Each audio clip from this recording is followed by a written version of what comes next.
India's criminal Hunt show में मैं रमा दीक्षित हमेशा आपको ऐसे क्रिमिनल्स के बारे में बताती आई हूँ जिनके अपराधों ने सबको चौंका दिया था। अब चाहे ये अपराधी वो हो जिसने 5 mm मोटे और 7 इंच लंबे तार से 237 कारों के ताले तोड़ दिए, और वो क्रिमिनल भी आपको याद होगा जिसने 900 मीटर लंबी सुरंग खोदकर एक बैंक लूट लिया था। और वो क्रिमिनल भी कम नहीं था जिसको लूडो किंग कहते थे।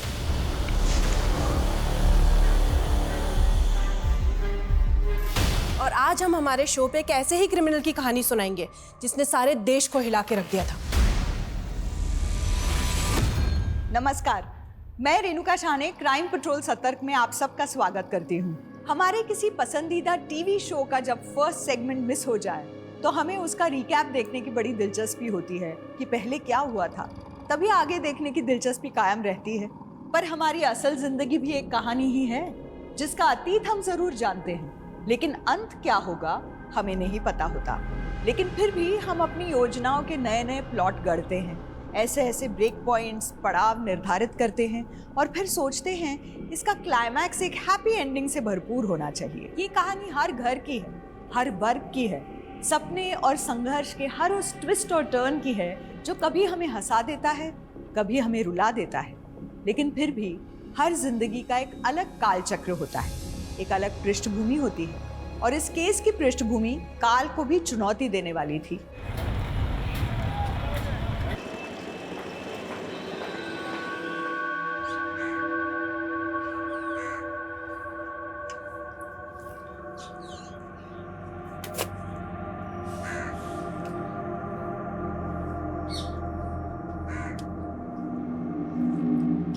ये तो कुणाल जी है ना, ये यहाँ पोछा लगा रहे हैं। अरे हाँ, ये तो रोज मंदिर आके पोछा लगाते हैं, तभी तो इन पर लक्ष्मी जी का आशीर्वाद है। इतनी बड़ी कंपनी के वाइस प्रेसिडेंट, इतनी बड़ी कोठी और इतने रईस होने के बाद भी इनमें जरा भी घमंड नहीं है। इनके तो बच्चे भी काफी होनहार हैं।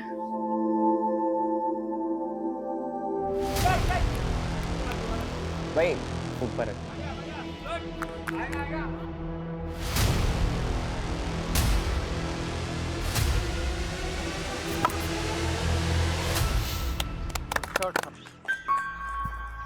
Well played Samarth, well played. Thank you sir. तुमने मुझे बहुत इम्प्रेस किया। You are selected in my cricket team. Thank you sir. देखो, ग्राउंड में तो मैंने तुम्हारी स्किल देख ली, लेकिन ग्राउंड के बाद जब भी तुम्हें मौका मिले ना अपनी स्किल दिखाने का, तो मौका मत छोड़ना। Yes sir.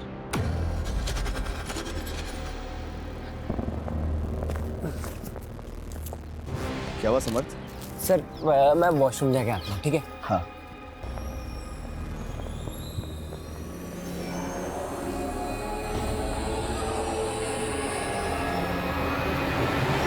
देख Deepti, one thing is clear, एक म्यान में 2 तलवार नहीं रह सकती। सो इट्स बेटर कि तू मेरे रास्ते में ना आए। रास्ता नहीं, सीढ़ी। वो सिर्फ मेरे करियर की सीढ़ी है। मैं उस पे बस एक बार चढ़ जाऊँ ना, तो फिर मयान लेके डांस करना I don't mind, you know. देख, तू मुझसे पंगा मत ले, समझी ना? वरना क्या कर लेगी तू मेरा? चलो मैं तुम्हें घर ड्रॉप कर देता हूँ, आओ।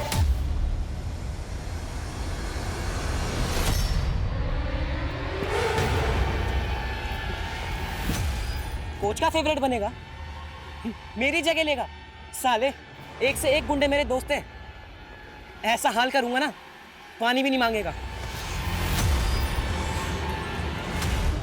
अरे आप मंदिर से घर नहीं आए, नाश्ता कब से तैयार है? रोशनी, वो आज एकादशी है ना, तो मैं सीधा मंदिर से ऑफिस निकल गया। एकादशी आज नहीं, कल है। कल भी है और आज भी, और दोनों ही दिन मेरा उपवास रहेगा। अरे इतने दिन उपवास रखोगे तो आपकी सेहत पर असर आएगा ना।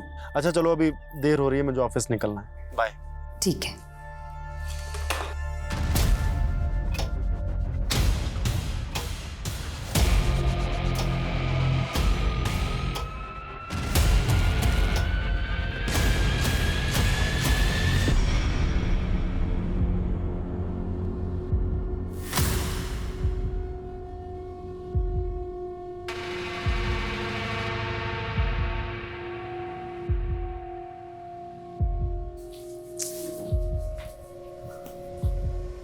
क्या हुआ, इतनी परेशान क्यों दिख रही है?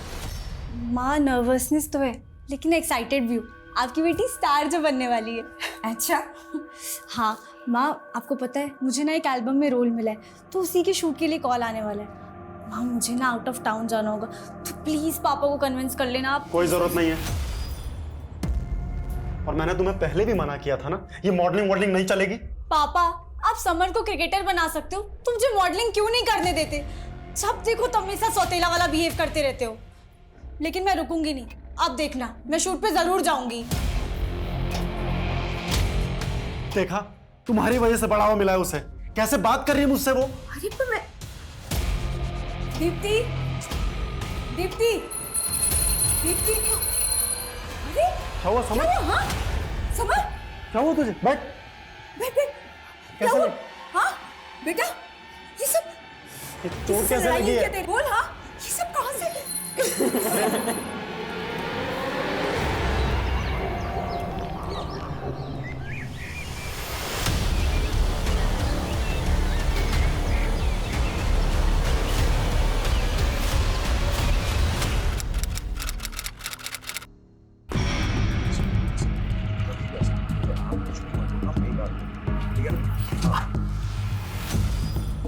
सर मैंने ही आपको कॉल किया था। सर मेरी स्टूडेंट दीप्ति और उसकी फैमिली यहीं पर रहती थी, लेकिन दीप्ति पिछले 1 महीने से कॉलेज नहीं आ रही थी, तो मैंने उसका मालूम करने के लिए यहाँ पर आया। लेकिन सर मुझे यहाँ पर कुछ अजीब सा लग रहा है। मेन गेट खुला था और पुराने कुछ पेपर्स बिखरे हुए थे। सर कुछ ना कुछ गड़बड़ है। ठीक, हम देखते हैं। हाँ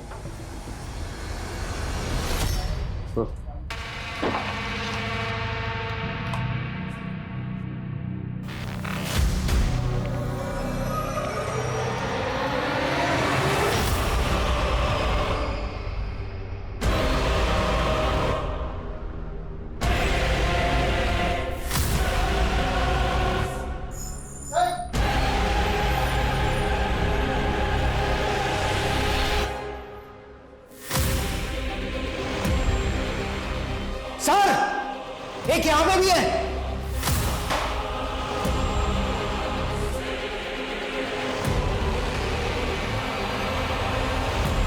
इतना बड़ा कांड हुआ इस घर में और पूरा।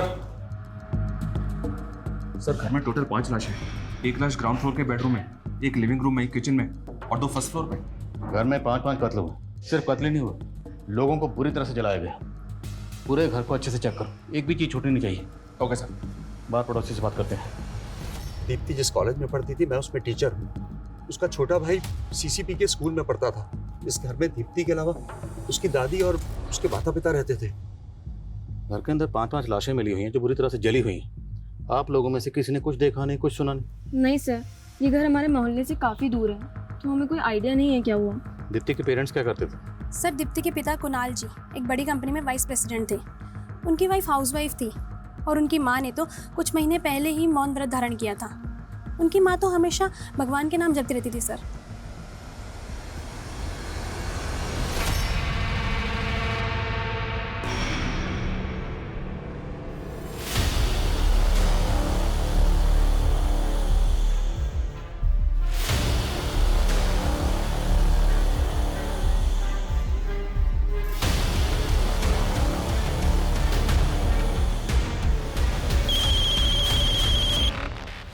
हत्यारे की भी आत्मा होती है, उसके रंग ढंग, उसकी भी आदतें होती हैं, जिसे समझना।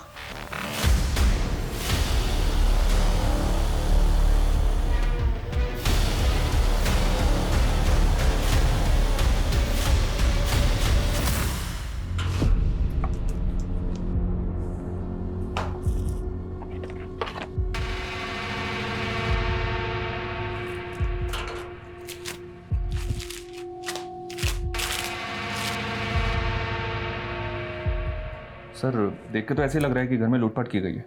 अजीब बात यह है कि घर में कहीं भी किसी भी मेंबर का फोटो नहीं है और एल्बम से फोटो भी गायब है। अगर ये सारे कत्ल लूट के इरादे से किए गए हैं तो सवाल ये है कि एल्बम से फोटो किसने गायब की है? और दूसरी बात, मारने के बाद लाशों को इतनी बुरी तरह से जलाया क्यों गया? 5 कत्ल हुए हैं और मरने वालों की फोटो गायब है। कुछ तो अजीब हुआ इसका। दुनिया में कई लोग मर के भी अमर हो जाते हैं। उनकी यादें और विचार ही नहीं, उनकी तस्वीरें और मूर्तियां भी प्रदर्शनियों की शान बन जाती हैं। लेकिन ये कातिल कौन था जिसने मरने वालों का अस्तित्व ही नहीं, उनके स्मृति चिन्ह भी गायब कर दिए थे। ये कातिल की सनक थी या कोई योजना जिसने मरने वालों के फोटोज भी गायब कर दिए? और मीडिया ने पुलिस पर इतना प्रेशर डाल दिया कि वो अंधेरे में तीर छोड़ने लगी। इलाके के कई लुटेरे गिरोह और हिस्ट्री शीटर से सलाखें भरने लगी। पुलिस की लाठियां गरजती रही। टीवी की खबरों और अखबारों की सुर्खियों ने इस केस को एक ऐसा फिल्मी ट्रेलर और टीजर बना दिया कि मानो लगने लगा ये दशक का सबसे बड़ा केस था। जी सर, आई नो सर कि जुर्म बहुत संगीन है। सर हम कातिलों को ढूंढने की पूरी कोशिश कर रहे हैं एंड आई एश्योर यू कातिल जो भी है बहुत जल्द सलाखों के पीछे होगा। ओके सर, जय हिंद। एसपी सर ने 2 हफ्ते का वक्त दिया और इन 14 दिनों के अंदर अंदर हमें शर्मा फैमिली के कातिलों को ढूंढकर सलाखों के पीछे डालना है। हम यहाँ कातिलों को ढूंढ रहे हैं सर, लेकिन मीडिया ने इस केस को मास सुसाइड का रंग दे दिया। उनके आर्टिकल के मुताबिक शर्मा फैमिली एक धार्मिक फैमिली थी और किसी अंधविश्वास के चलते इन सब ने मिलकर आत्महत्या कर ली। और तो और सर, मीडिया इस केस को हैदराबाद वाली फैमिली के केस से भी जोड़ रही है। It's all rubbish. अगर ये सुसाइड है तो सुसाइड करने के बाद कोई खुद को कैसे जला सकता है? फिर भी पता करो, क्या शर्मा फैमिली किसी बाबा या तांत्रिक वांत्रिक के चक्कर में थी? Yes sir. कुणाल किस ऑफिस में काम करता था, कुछ पता चला? जी सर, विश्वा कंस्ट्रक्शन। कुणाल के ऑफिस, दीप्ति के कॉलेज और समर्थ के स्कूल, सब जगह पता करो और इनके रिश्तेदारों से मिलो। अभी तक इन 5 विक्टिम में से हमारे पास किसी की तस्वीर तक नहीं। गाइस लग जाओ, let's crack this case. Yes sir. इतना चुप चुप क्यों है? ऐसा लग रहा है डेट पे नहीं ध्यान शिविर में आए। बिंती, मुझे इस रिलेशनशिप में आगे बढ़ने में डर लग रहा है।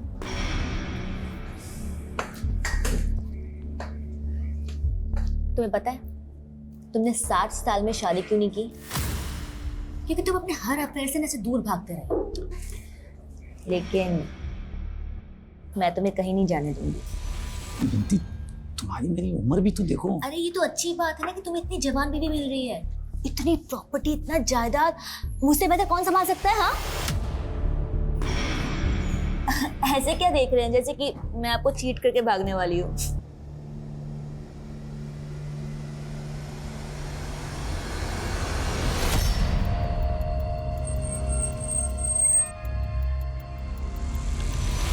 हाँ सर, कुणाल शर्मा हमारी कंपनी के वाइस प्रेसिडेंट थे। मुझे बहुत बुरा लगा जब पता चला कि वो और उनकी फैमिली। कौन होगा जिसने कुणाल और उसकी फैमिली के साथ ऐसा किया? आई मीन कोई झगड़ा या ऑफिस में कोई बिजनेस राइवलरी? नहीं सर, इनफैक्ट उन्होंने तो 3 महीने पहले से ही ऑफिस आना बंद कर दिया था। क्यों? सर करीब 3 महीने पहले एक आदमी ऑफिस आया था। उसका कुणाल सर के साथ बहुत बुरा झगड़ा हुआ था। बहुत हो गया तेरा। आज तुझे तेरे स्टाफ के सामने जलील करूंगा। सतीश, समझ में आएगा तेरे को? चल सतीश, निकल। क्या कर रहे हो तुम?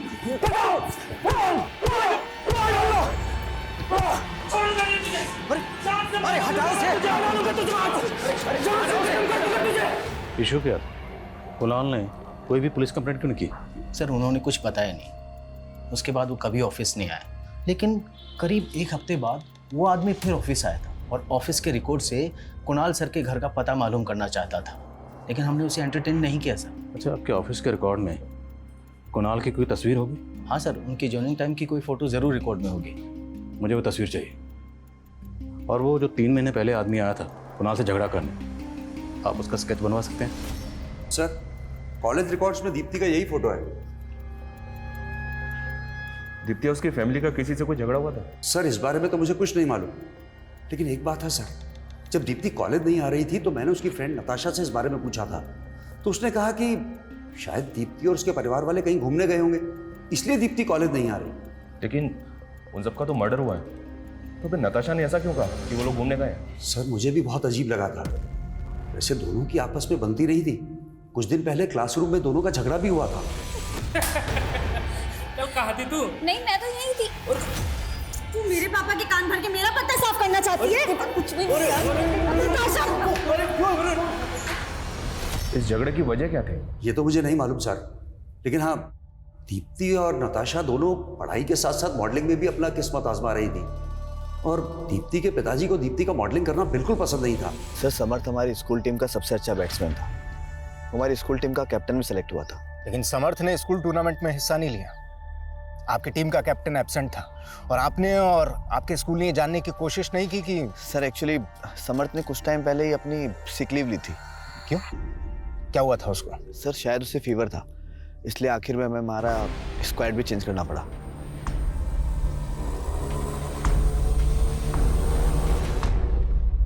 सर, मेरे और दीप्ति के बीच में झगड़े होते रहते थे, लेकिन हम फिर भी अच्छे दोस्त थे, और दोस्तों में तो ये सब होता रहता है ना। लेकिन जब दीप्ति लगातार कॉलेज नहीं आ रही थी तो तुमने अपने टीचर से ऐसा क्यों बोला कि दीप्ति और उसकी फैमिली कहीं बाहर घूमने के लिए गए, जबकि ये तो पता ही होगा ना तुम्हें कि उन सबकी लाशें मिली उनके घर में? सर, मैंने ऐसा कुछ भी नहीं बोला कि वो लोग घूमने गए थे। तो तुम्हारे टीचर हमसे झूठ क्यों बोलेंगे? तुम्हारे टीचर ने हमसे यही कहा है कि तुमने ऐसा ही कहा उन्हें। नताशा, कहीं ऐसा तो नहीं कि तुम हमसे झूठ बोल रही हो? सर, मैं आपसे झूठ नहीं बोल रही हूँ, और मुझे नहीं पता कि संदीप सर आपसे झूठ क्यों बोल रहे हैं।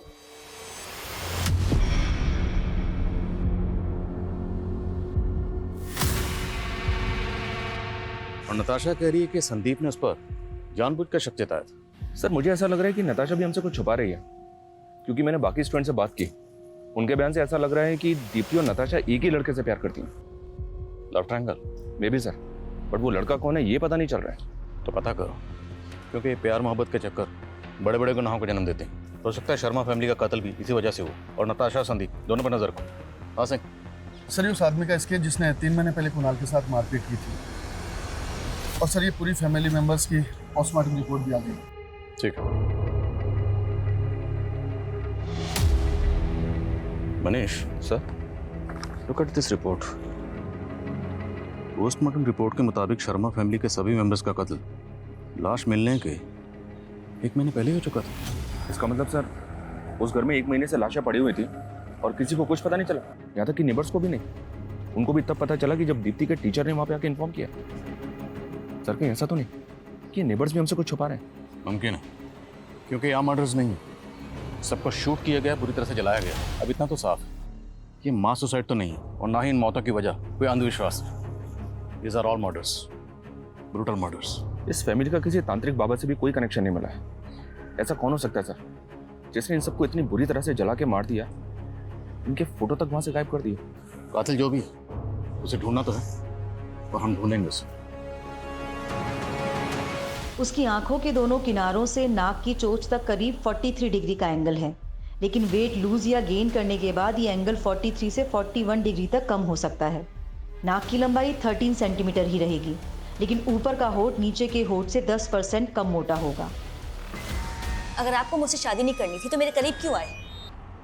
मैंने अपना सब कुछ सौंप दिया और आप है कि शादी करने से मना कर रहे हैं। बिंती, देख मैं तुम्हारा दिल नहीं दुखाना चाहता हूँ, बात ये है कि कौन है? शर्म नहीं आती तुझे? अरे तू बीच में मत पड़ बिंती, मेरी बेटी को फंसाएगा तू?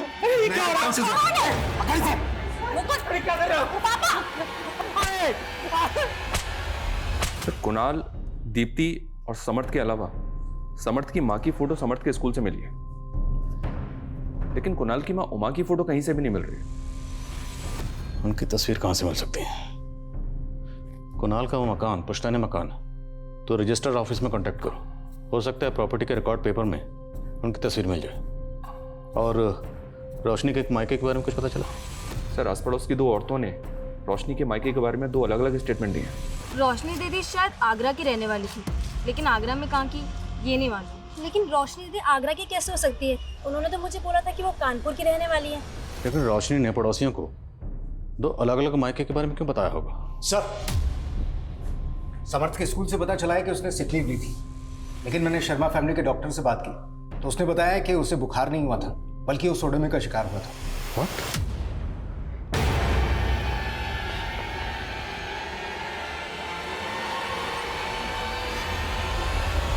और ये किसने किया था?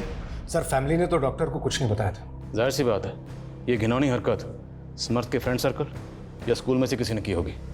एक से ठीक से पूछताछ करो। सर, तुम घर जाओ, कहीं तुम्हारे पापा को फिर से मालूम पड़ गया तो वो। मैं उनसे डरती नहीं हूँ और आपको भी डरना नहीं चाहिए। एक काम कीजिए, उठिए, पुलिस स्टेशन चलते हैं, उनके खिलाफ कंप्लेंट फाइल करेंगे। उठिए। क्या? मैं तुम्हारी मुसीबतें नहीं बढ़ाना चाहता। ये मुसीबतें तब तक खत्म नहीं होंगी जब तक हम शादी नहीं कर लेते। शादी? इतना सब कुछ होने के बाद भी? हाँ, मैं आप ही से शादी करूंगी, वरना वरना मरना मंजूर है मुझे। मैं सुसाइड कर लूँगी, शादी मैं आप ही से करूँगी। हाँ। क्या बात है? क्या पूछना चाहते हैं आप मेरे बेटे से? प्लीज हमें बच्चे से बात करने दीजिए। रोहन, हमें पता चला कि तुमने समर्थ के खिलाफ कंप्लेंट करवाई थी कि उसने हॉकी मार के तुम्हारी टांग तोड़ दी थी।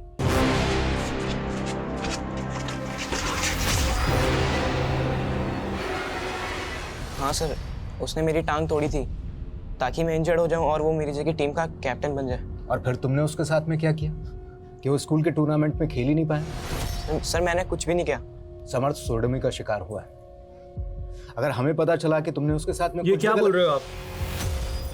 मेरा बेटा ऐसा नहीं है। सर मैं सच बोल रहा हूँ, मैंने कुछ भी नहीं करा समर्थ के साथ।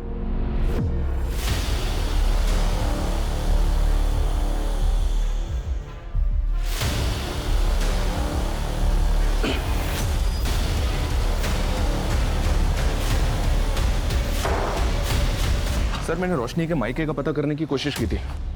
मैंने रोशनी की डिटेल्स कानपुर और आगरा पुलिस से शेयर की थी, तो आगरा के कांस्टेबल ने रोशनी को तुरंत आइडेंटिफाई किया। उसने बताया कि रोशनी पहले आगरा के एक नामी बिजनेसमैन विशाल की बीवी हुआ करते थे। और या सर, तकरीबन 14 साल पहले रोशनी ने विशाल के ऊपर घरेलू हिंसा का आरोप लगाया था।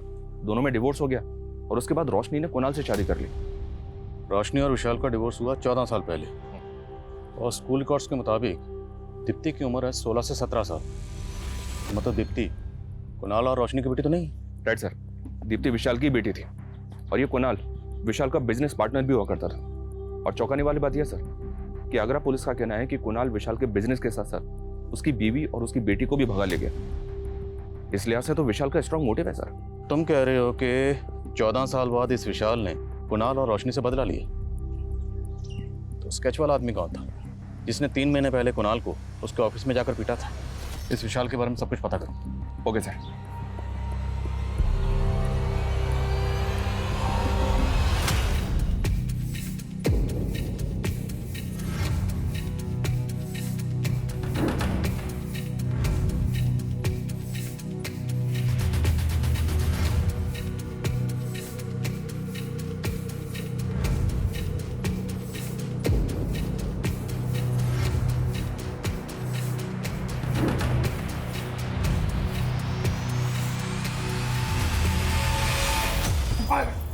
दीप्ति क्या कर रही हो? ओफो, शादी हुई हमारी, अब किस बात का डर? नहीं नहीं, मैं वो जरा लगता है फर्स्ट नाइट की नर्वसनेस है, मैं भी दूर कर देती हूँ। Let's play a game. रोशनी का पहला पति विशाल आगरा से गायब है सर। इसका फोन भी बंद है। तो क्या वाकई विशाल इस क्राइम में इन्वॉल्व है? मालूम करो ये कहाँ गायब है। जी सर। और एक बात, मैं रजिस्ट्रार से मिला तो पता चला कि कुणाल का घर 2 महीने पहले इसकी बीवी रोशनी के नाम पे हो गया। ये कैसे मुमकिन है? क्योंकि कुणाल का वो घर तो पुश्तैनी घर है, तो कुणाल की माँ के रहते हुए वो घर उसकी बीवी के नाम कैसे हो सकता है? इतना ही नहीं सर, वो घर फास्ट कैपिटल नाम की फाइनेंस कंपनी के पास गिरवी रखा हुआ है। रोशनी ने उस घर पे 50 लाख का मॉर्गेज लोन लिया था। वो पैसा उसके अकाउंट में आया और 3-4 दिन के बाद ये सारा पैसा विड्रॉ कर लिया गया। कहीं ये पूरी फैमिली किसी धोखाधड़ी का शिकार तो नहीं हुई? सर हमें सर समर्थ को किसने मॉलेस्ट किया था इसके बारे में तो कुछ पता नहीं चल रहा है, लेकिन इस कोच रावत का एक पुराना इतिहास पता चला है। 2 साल पहले ये गुड़गांव के गर्ल्स कॉलेज में कोच हुआ करता था। वहां पर कई लड़कियों ने इस पर मॉलेस्टेशन के चार्ज लगाए थे। सर मैंने कुछ नहीं किया सर मैंने कुछ सर बोल, चुप क्यों हो गए? सर मैंने कुछ नहीं किया सर। तूने क्या किया क्या नहीं किया, तेरा पूरा कच्चा चिट्ठा हमारे सामने है। सिर्फ समर्थ ही नहीं, तेरे स्कूल का एक और लड़का है रोहन, उसे भी तुमने कैप्टन बनने का झांसा दिया था ना? सिर्फ ये 2 ही नहीं, और भी बच्चे होंगे। अब तेरे सारे कांड बाहर आएंगे। नहीं सर, रोहन झूठ बोल रहा है सर। बल्कि सर मैंने नहीं, रोहन ने समर्थ को मॉलिश किया है।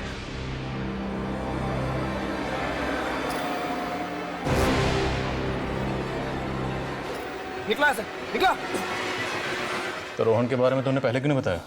सर वो रोहन का बाप बहुत पावरफुल है सर। सर वो समर्थ पे तब से खुंदक खा के बैठा है जब समर्थ ने रोहन की टांग तोड़ी थी।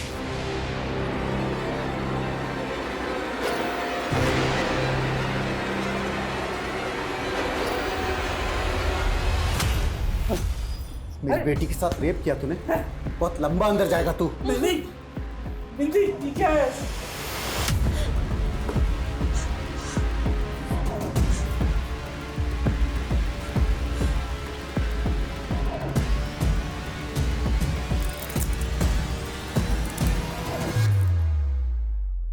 ऐसे क्या देख रहा है बुड्ढे? तूने मुझे पहचानने में ना गलती कर दी। अब एक काम कर, अपनी सारी धन दौलत और प्रॉपर्टी ना मेरे नाम पे कर दे, वरना मैं तुझे रेप के चार्जेस में फंसा दूंगा।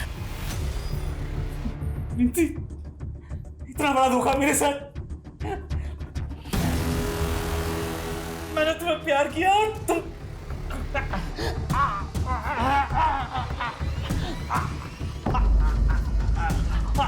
इसे तो हार्ट अटैक आ गया। अब क्या करें इसका? हॉस्पिटल लेके चलते हैं, चलो चलो। मुझे पता चला कि आप मुझे आगरा में ढूंढ रहे हैं। मैं लखनऊ गया हुआ था किसी काम से। बताइए क्या बात है? रोशनी आपकी बीवी थी? मुझे पता है कि आप क्या जानना चाहते हैं। हाँ, मैं रोशनी से नफरत करता था, और केवल रोशनी से ही नहीं, कुणाल से भी नफरत करता था। कुणाल और रोशनी के साथ मेरी बेटी दीप्ति भी रहती थी। मैं अपनी बेटी को क्यों मारूंगा? और दीप्ति को खोकर मैं पहले से ही सत्ते में था। उस रोशनी ने मेरी बेटी को मुझसे छीन लिया। इन पिछले 14 सालों में आप कभी भी अपनी बेटी दीप्ति से मिले थे? दीप्ति से तो क्या, मैं कुणाल और रोशनी से भी इन 14 सालों में कभी नहीं मिला। और मुझे तो ये भी नहीं पता था कि वो लोग रहते कहाँ पर है। एग्जैक्टली। यही पता करने के लिए तो इस आदमी को भेजा था कुणाल के ऑफिस में। इनफ इंस्पेक्टर, अगर आपके पास कोई सबूत हो ना तो मुझसे बात कीजिएगा। मेरा किसी क्राइम में कोई इन्वॉल्वमेंट नहीं है। फिलहाल जा सकते हो, लेकिन याद रखना, गायब होने की गलती मत करना, वरना पछताओगे। नजर रखो इस पे। शर्मा फैमिली का कत्ल 8 बोर की पिस्टल से हुआ था। पता करो इसके जानने वालों में कौन ऐसा है जिसे 8 बोर की पिस्टल प्रोवाइड करवा सकता है। सर,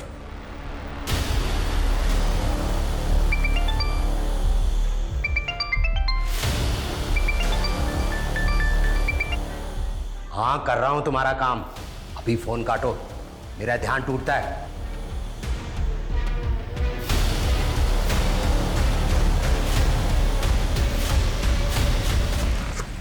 ये फाइल अभी भिजवा दो। सर, कुणाल को जिस आदमी ने ऑफिस में जाके पीटा था, फरीदाबाद थाने से उसका क्रिमिनल रिकॉर्ड मिला। सतीश जोगी नाम है इसका। ड्रग पेडलिंग के जुर्म में अरेस्ट भी हो चुका है। सतीश जोगी कहाँ है आजकल?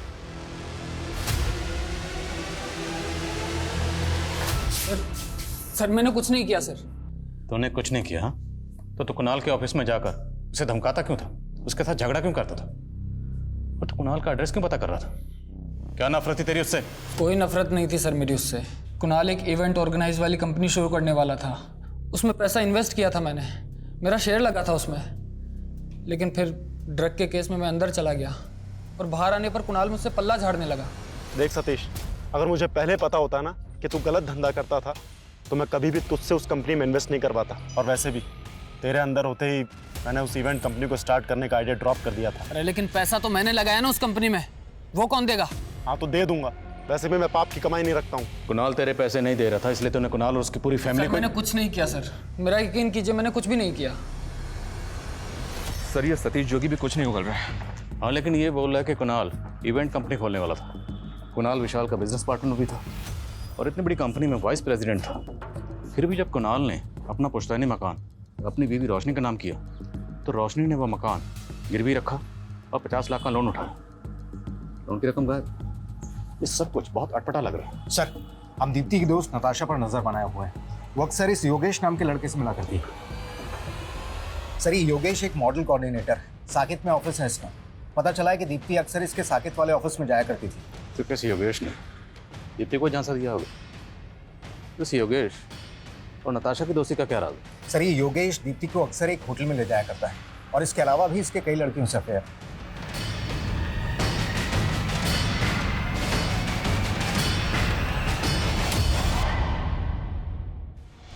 सर, मैं मानता हूं कि मैंने दीप्ति को एक मॉडलिंग असाइनमेंट दिलवाया था, लेकिन उसकी पूरी फैमिली मारी गई, तो इसमें मेरा क्या कसूर है सर?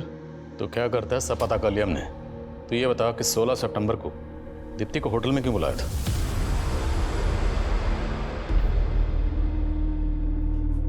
लो, ड्रिंक लो और आराम से बैठो। डायरेक्टर साहब आते ही होंगे अभी। मैं देखता हूँ। क्या कर रहा मेरी बेटी के साथ? कौन है? पापा चुप कर तू। तू जानती नहीं है ऐसे लड़कों को, मैं अच्छे से जानता हूँ।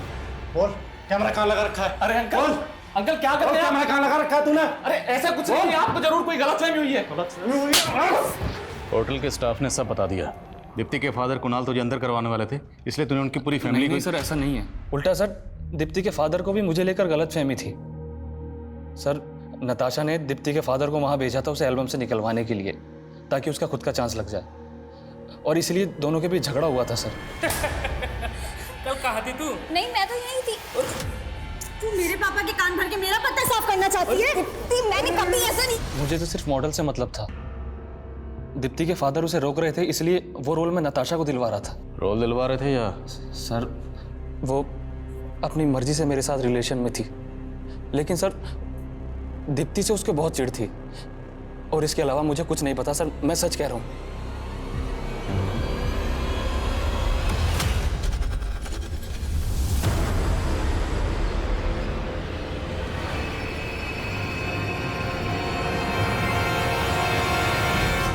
ये योगेश बहुत पहुंची हुई चीज है सर, इसकी बात का भरोसा नहीं कर सकते। नताशा एक टीनेजर गर्ल है, इतना बड़ा कांड कैसे कर सकती है? इसकी उम्र पे मत जाओ, ये आजकल के टीनेजर बच्चे जेलसी वेलसी के चक्कर में किसी भी हद तक जा सकते हैं। मत भूलो, इसका गलत आदमी से कनेक्शन था, और इसने अपने टीचर संदीप पे भी शक जताया था। सर, हमें हमारी खबरियों से इस हिस्ट्री शीटर तेजस्वी के बारे में मालूम चला है। ये इलीगल आर्म डीलिंग के धंधे में आगरा का रहने वाला है। आगरा? विशाल भी आगरा का रहने वाला है। इन दोनों का आपस में कोई कनेक्शन? नहीं सर, अभी तक तो ऐसा कोई कनेक्शन सामने नहीं आया।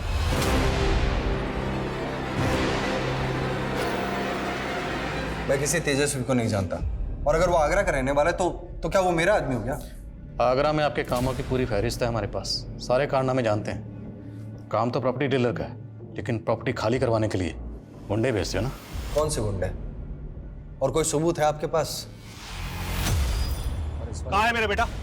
आप लोग मेरे बेटे को उठा के लाए हो ना? क्या बोल रहे हैं? कहाँ है मेरा बेटा? झूठ मत बोलो, मुझे पता है मेरा बेटा। बोल क्या? एक मिनट, क्या बोल रहे हैं आप? झूठ मत बोलो, मुझे पता है आराम से बात, आप आराम से बात कीजिए। अंदर क्यों उठा के लाए मेरे बेटे को? क्या हुआ? एक तो गलत तरीके से मेरे बेटे को गायब कर दिया, और झूठा रिमांड लेकर के उससे गुनाह कबूल करवाना चाहते हैं। आपको गलत कोई गलतफहमी नहीं हुई है, मुझे पता है मेरा बेटा अंदर है। मैं रुकने वाला नहीं हूँ, मैं मीडिया में जाऊंगा, मैं छोड़ूंगा नहीं किसी को, बता रहा हूँ। मैं छोड़ूंगा नहीं किसी को, मैं मीडिया में जाऊंगा, मैं बता रहा हूँ। पक्का ड्रामा कर रहा है, किसी ने अपने बेटे को गायब किया होगा। पता करो रोहन कहाँ। Okay sir.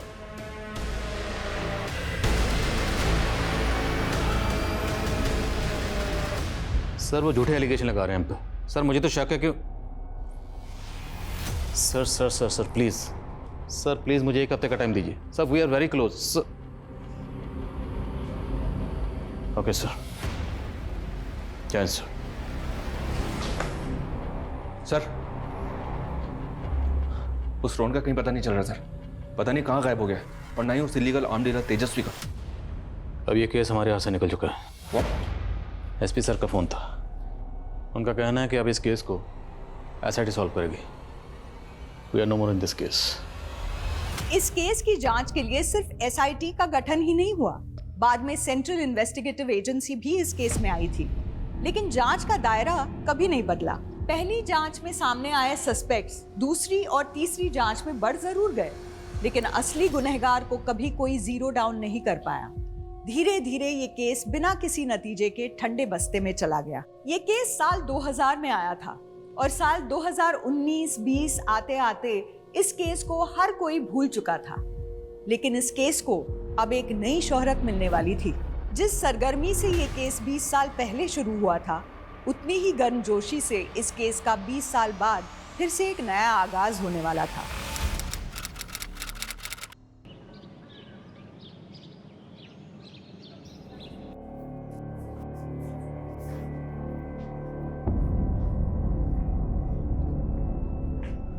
अरे भाई, क्या कर रही हो मधु?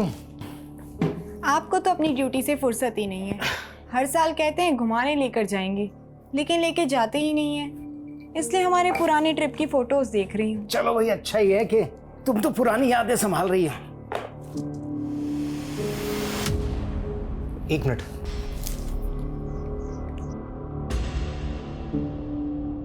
क्या हुआ? मधु, हम जैसलमेर तो 2002 में गए थे ना? हाँ, लेकिन हुआ क्या? कुछ नहीं, आके बताता हूँ।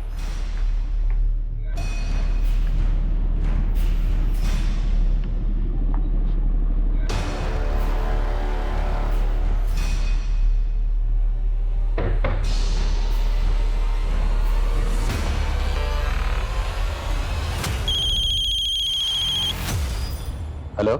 जय हिंद सर। सर, मैं अमर सक्सेना बोल रहा हूँ। हाँ अमर, बड़े सालों बाद फ़ोन किया। सर, आपको शर्मा फैमिली वाला वो केस याद है जिसमें 5 फैमिली मेंबर्स को मार के जला दिया गया था? हाँ हाँ, ऑफ कोर्स याद है। बात क्या है? सर, अगर आप उस केस को रीओपन करवा सकते हैं तो प्लीज़ करवाइए सर। मुझे एक स्ट्रॉन्ग लीड मिला है। ओके।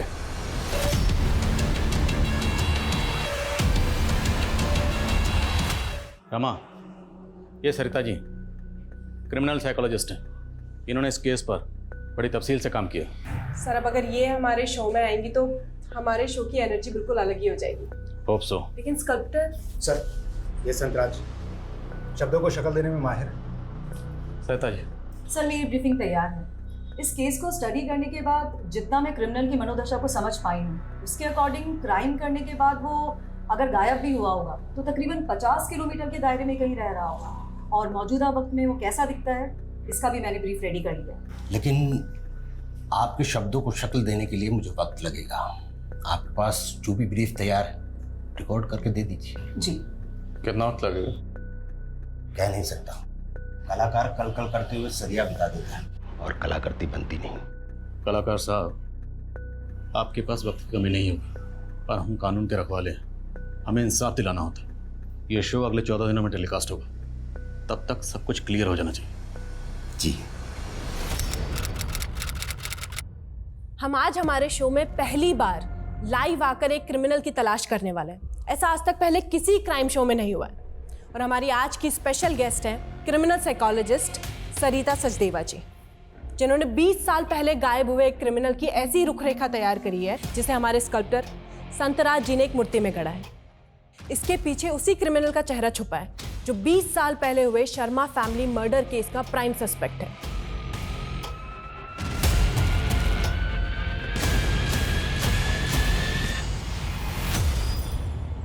एक मिनट, ये अभी पूरा नहीं हुआ है संतराज जी। जैसी इस क्रिमिनल की मनोदशा थी, आज 20 साल के बाद वो अपनी आईसाइट लूज कर चुका होगा। वो स्पेक्स पहनता होगा। नहीं, उस माइंडसेट वाला क्रिमिनल इस तरह का फ्रेम कभी यूज नहीं करेगा। वो ब्लैक थिक फ्रेम यूज करेगा।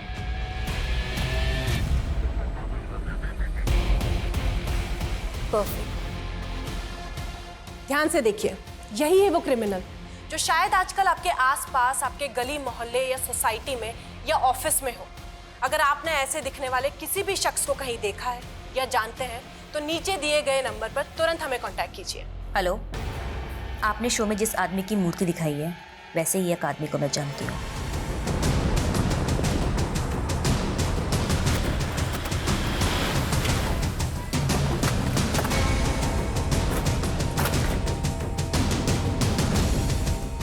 सर, वो धोखेबाज यही रहता है।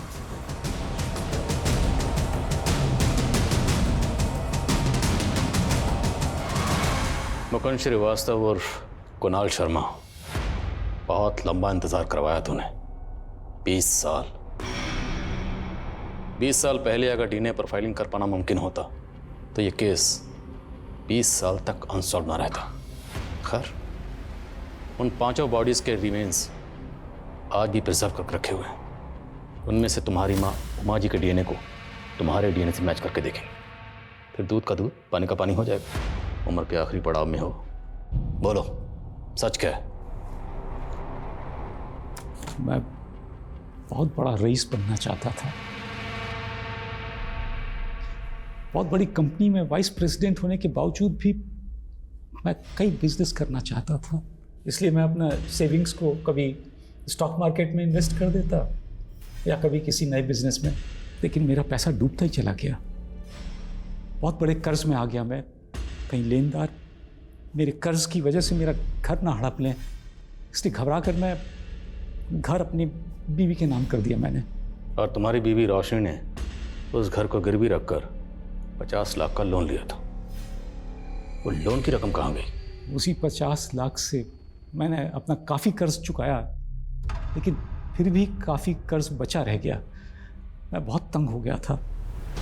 मैंने सोचा कहीं मेरी वजह से मेरे परिवार की खुशहाली न छिन जाए, वो सड़क पे ना आ जाए। तभी मैंने फैसला किया कि मैं अपने परिवार को मार दूं, तो कम से कम ऊपर वाला उन्हें स्वर्ग तो देगा। और उन्हें मारने के लिए तूने पिस्तौल तेजस्वी से खरीदी थी। मैं विशाल के साथ काम करता था, तभी मेरी मुलाकात तेजस्वी से हुई थी। हत्या से 15 दिन पहले तेजस्वी ने मेरे लिए पिस्तौल का इंतजाम किया था। कैसे?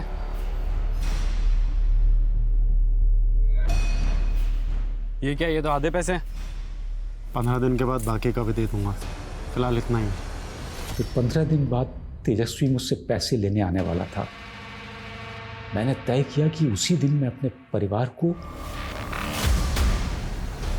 उस दिन सबको मार के मैं तेजस्वी का इंतजार करता रहा। तो तूने अपनी जगह तेजस्वी को मार दी? हाँ, और खून साफ करके घर में मौजूद सारी फोटोएं लेकर के मैं भाग गया। जगह जगह मैं बहुत भटका।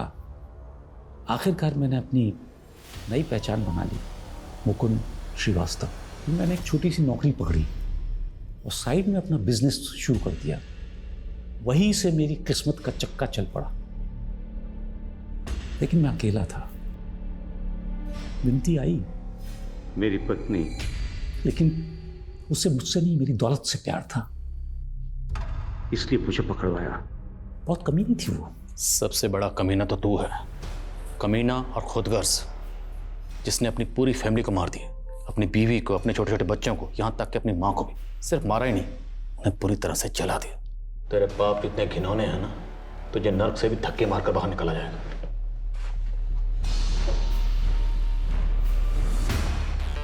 क्यों? मिलेगा, मुझे भी स्वर्ग मिलेगा। और मैं स्वर्ग जाऊंगा तो वहां मुझे मेरा परिवार मिलेगा, मेरी बीवी, मेरे बच्चे, सब मिलेंगे मुझे वहां। क्यों नहीं मिलेंगे? स्वर्ग की कल्पना हो या एक बेहतर जीवन के सपने, हम अक्सर आने वाले कल को अपने आज से बेहतर बनाना चाहते हैं। हर किसी को कुछ न कुछ चाहिए जो उसे मिल नहीं रहा। माना हमें अपनी उम्मीदें हमेशा जिंदा रखनी चाहिए, लेकिन किसी और को नाउम्मीद करके, किसी और की खुशियां रौंद के, उनकी लाशें बिछा के हम कभी किसी कामयाबी की सीढ़ी नहीं चढ़ सकते। गुनाह की अंधी गली में आगे कोई मकाम नहीं होता, सिर्फ डेड एंड होता है। एक अंतहीन सजा होती है और कभी न खत्म होने वाला आत्मविलाप होता है। इन्हीं विचारों के साथ अब मैं रेणुका शाहने आपसे विदा लेती हूँ। हम फिर मिलेंगे ऐसी एक कहानी के साथ जो रखेगी आपको सतर्क और जिंदगी को सुरक्षित। तब तक अपना और अपने परिवार का ख्याल रखिए और देखते रहिए क्राइम पेट्रोल सतर्क। जय हिंद।